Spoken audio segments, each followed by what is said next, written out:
Ini sama juga. Sebetulnya ini adalah ranah legislatif untuk menetapkan perubahan atau penambahan pengurangan umur capres-cawapres.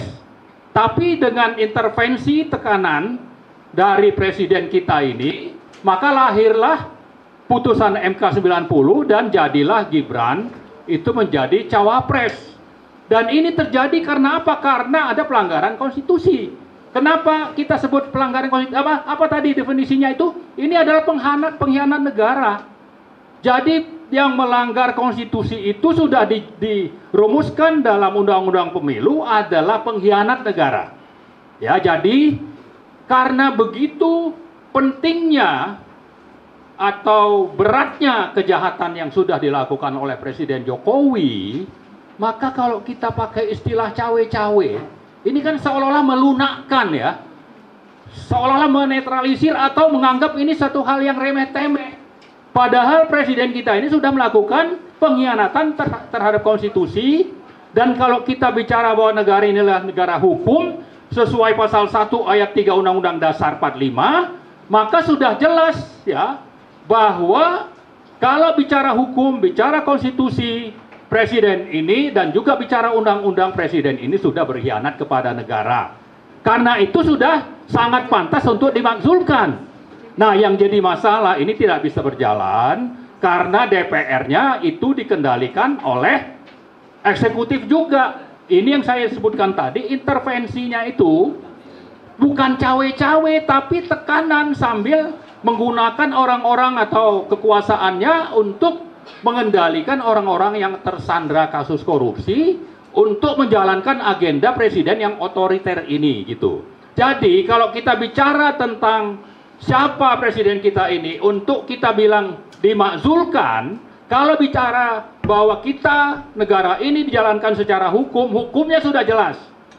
Yang dilanggar sudah jelas. Ya, kenapa kita tidak melakukan ini menjadi hal yang prioritas?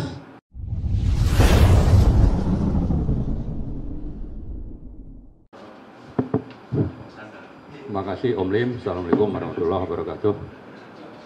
Alhamdulillahirrahmanirrahim. Assalatu wassalamu ala asyrofil anbiya'i wal mursalin wa ala alihi wa sahbihi ajma'in, amma ba'd. Saya pertama-tama ingin mengucapkan terima kasih kepada tuan rumah ya, Prof. Daniel, lalu Mas Doni yang sudah direpotkan ya dengan rencana acara kita yang sudah lama ya direncanakan, tapi terus tertunda. Tapi alhamdulillah hari ini kita bisa akhirnya menyelenggarakan acara ini meskipun tidak online tapi offline, dan diharapkan nanti bisa tetap efektif untuk kita melakukan advokasi. Nah, jadi sebetulnya kata kunci di sini adalah pemakzulan. Untuk bisa lebih tegas sebetulnya kita mungkin lebih tepat menggunakan pelengseran ya, melengserkan presiden itu. Kenapa? Karena memang sudah cukup, lebih dari cukup syarat ya, atau delik untuk presiden itu dimakzulkan, dan itu semuanya ada fakta-fakta di lapangan. Jadi kalau kita baca misalnya tentang pasal 7A yang termasuk syarat untuk dimakzulkannya presiden itu ada 6 items ya namanya itu ya. Pertama, pengkhianatan terhadap negara. Kalau di Amerika itu kan istilahnya itu treason. Kemudian penyuapan atau bribery. Kemudian kejahatan tingkat tinggi ya, other high crime istilahnya. Kemudian perbuatan tercela. Ini banyak sekali di tercelanya ini ya, berbohong dan sebagainya. Maka ada istilah presiden itu raja pembual. Ya memang tercela perbuatannya begitu. Lalu ada korupsi, ada tidak lagi memenuhi syarat.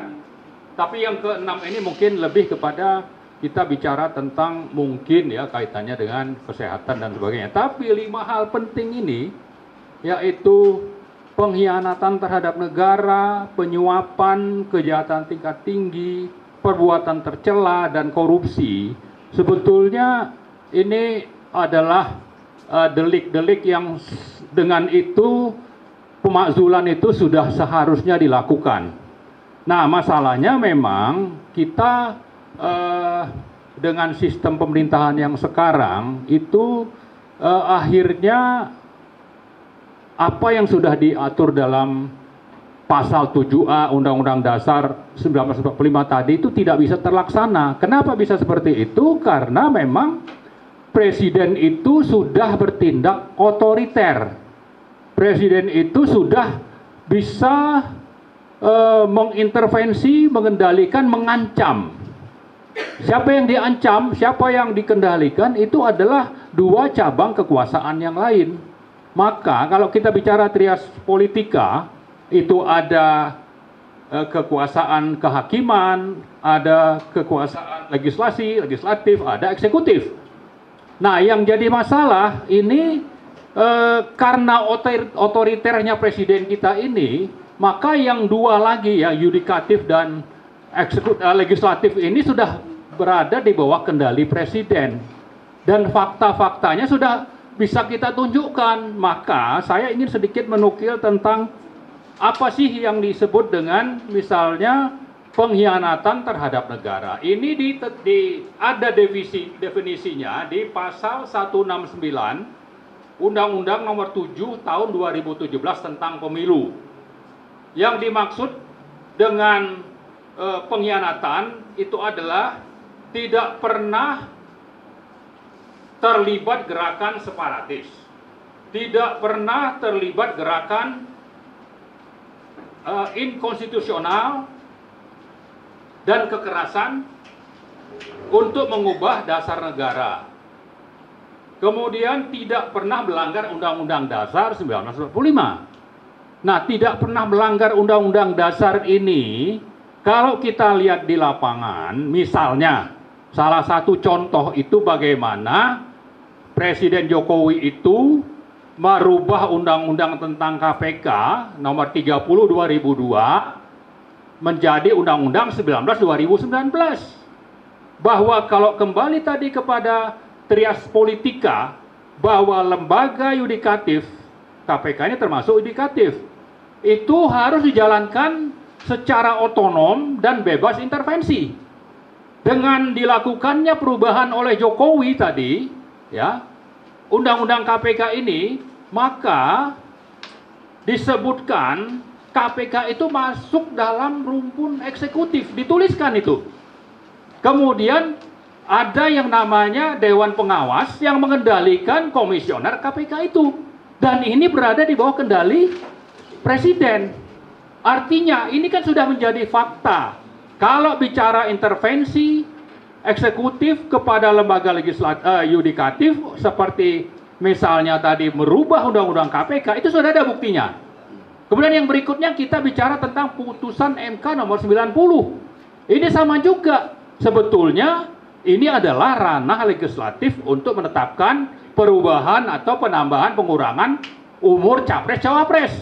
Tapi dengan intervensi tekanan dari presiden kita ini, maka lahirlah putusan MK 90 dan jadilah Gibran itu menjadi cawapres. Dan ini terjadi karena apa? Karena ada pelanggaran konstitusi. Kenapa kita sebut pelanggaran konstitusi? Apa tadi definisinya itu? Ini adalah pengkhianat negara. Jadi yang melanggar konstitusi itu sudah dirumuskan dalam undang-undang pemilu adalah pengkhianat negara. Ya, jadi karena begitu pentingnya atau beratnya kejahatan yang sudah dilakukan oleh Presiden Jokowi, maka kalau kita pakai istilah cawe-cawe, ini kan seolah-olah melunakkan ya, seolah-olah menetralisir atau menganggap ini satu hal yang remeh-temeh. Padahal presiden kita ini sudah melakukan pengkhianatan terhadap konstitusi. Dan kalau kita bicara bahwa negara ini adalah negara hukum sesuai pasal 1 ayat 3 Undang-Undang Dasar 45, maka sudah jelas ya bahwa kalau bicara hukum, bicara konstitusi, presiden ini dan juga bicara undang-undang, presiden ini sudah berkhianat kepada negara. Karena itu sudah sangat pantas untuk dimakzulkan. Nah, yang jadi masalah ini tidak bisa berjalan karena DPR-nya itu dikendalikan oleh eksekutif juga. Ini yang saya sebutkan tadi, intervensinya itu bukan cawe-cawe tapi tekanan sambil menggunakan orang-orang atau kekuasaannya untuk mengendalikan orang-orang yang tersandra kasus korupsi untuk menjalankan agenda presiden yang otoriter ini gitu. Jadi kalau kita bicara tentang siapa presiden kita ini untuk kita bilang dimakzulkan, kalau bicara bahwa kita negara ini dijalankan secara hukum, hukumnya sudah jelas. Yang dilanggar sudah jelas. Ya, kenapa kita tidak melakukan ini menjadi hal yang prioritas? Saya bukan tidak sependapat misalnya dengan kita kembali kepada Undang-Undang Dasar. Tapi saya juga tadi sempat diskusi dengan teman-teman, kita bicara ada sistem Undang-Undang Dasar atau Pancasila, Undang-Undang Dasar, Undang-Undang PP dan seterusnya, ini sistem. Ada subjek pelaku, siapa itu? Terutama presiden. Ya kan? Nah, yang sekarang bermasalah, kalau kita tadi bicara bahwa ini negara hukum, hukumnya sudah dilanggar oleh presiden ini. Kenapa ini tidak diterapkan hukumnya? Kenapa kita masih membahas, tidak prioritas membahas orang yang sudah melanggar hukum ini? Kita malah disibukkan untuk bicara kembali ke Undang-Undang Dasar. Padahal Undang-Undang Dasar ini sendiri sebetulnya sudah ada fakta-fakta. Waktu 45 asli berjalan, 2 presiden itu diturunkan dengan revolusi. Ya, Anda mau bicara kembali tapi faktanya seperti itu. Sementara Pak SBY itu memerintah dengan Undang-Undang 2002. Ya, toh itu lebih baiklah katakan dibanding yang sebelumnya. Kemudian sekarang ini kita pakai 2002, tapi sudah nyata pelanggaran hukumnya oleh Presiden Jokowi, maka inilah yang lebih mendesak. Bukan berarti kita tidak setuju dengan amandemen, tapi tolong ini prioritas. Ini negara nanti bisa tergadai, ya. Jadi kembali kepada pengkhianatan kepada negara itu, Presiden kita ini kerjasama dengan Cina, ya, menggadaikan Rempang, membangun IKN itu dengan kerjasama dan diserahkan desainnya kepada Cina. Lalu nanti siapa yang akan tinggal di sana? Ya, belum lagi kalau kita bicara sumber daya alam. Kita bicara tentang bagaimana aset hanya dari batu bara saja, itu negara dirugikan lebih dari 3 triliun. Yang mestinya itu dikelola oleh BUMN. Belum lagi nikel. Presiden bicara hilirisasi, tapi yang mendapat manfaat paling banyak dari hilirisasi itu adalah Cina dan para konglomerat, termasuk juga kroni-kroni dari Presiden Jokowi, dan terindikasi Windu, ya, itu tim suksesnya Jokowi, itu sudah jadi tersangka dalam kasus menambang timah atau nikel di lahan milik Antam. Kalau tadi bicara 5 kriteria atau 6 kriteria presiden ini sudah layak maksul, maka ini bisa jadi salah satu. Nah, karena itu saya kira yang penting di sini adalah kita bicara fakta di lapangan. Presiden kita ini sudah melanggar konstitusi dan itu artinya sudah mengkhianati negara. Maka kalau kita bersuara untuk supaya dilengserkan segera, ada dasarnya. Tapi kalau bicara bahwa ini Anda bicara pemakzulan itu hanya mimpi, memang kita paham itu. DPR-nya sudah dikendalikan, tadi trias politika itu sudah tidak berlaku.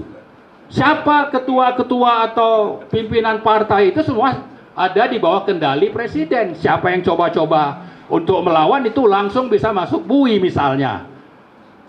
Jadi karena itu saya kira marilah kita fokuskan untuk kita bicara tentang bagaimana ini pelengseran bisa terlaksana, bahwa meskipun itu tidak bisa atau tidak realistis, kita minimal sudah menjalankan tugas agama untuk melakukan nahi mungkar. Ya, bahwa ada orang yang sinis, ya silakan saja. Itu bebas di negara demokrasi. Mau dibilang liberal atau apa, tapi oke lah, pendapat itu beda, ya kan? Tapi faktanya kita juga bicara sesuai dengan aturan main, maka mari kita coba juga kepada mahasiswa, kita terus bersuara. Siapa tahu dengan terus bersuaranya kita itu pertolongan Allah akan turun, sehingga niat baik kita itu akhirnya bisa nanti mendapat ridho dan pertolongan dari Allah, dan pemimpin yang sudah berkhianat kepada negara, bangsa, dan rakyat ini bisa segera lengser. Bahwa acara seperti ini bagian dari rangkaian untuk kita bagaimana berupaya melakukan nahi mungkar, itu saya kira ada dasarnya dan minimal dari negara, dari ajaran agama, tapi juga dari konstitusi. Saya kira itu saja. Terima kasih. Assalamualaikum warahmatullahi wabarakatuh. Waalaikumsalam warahmatullahi wabarakatuh.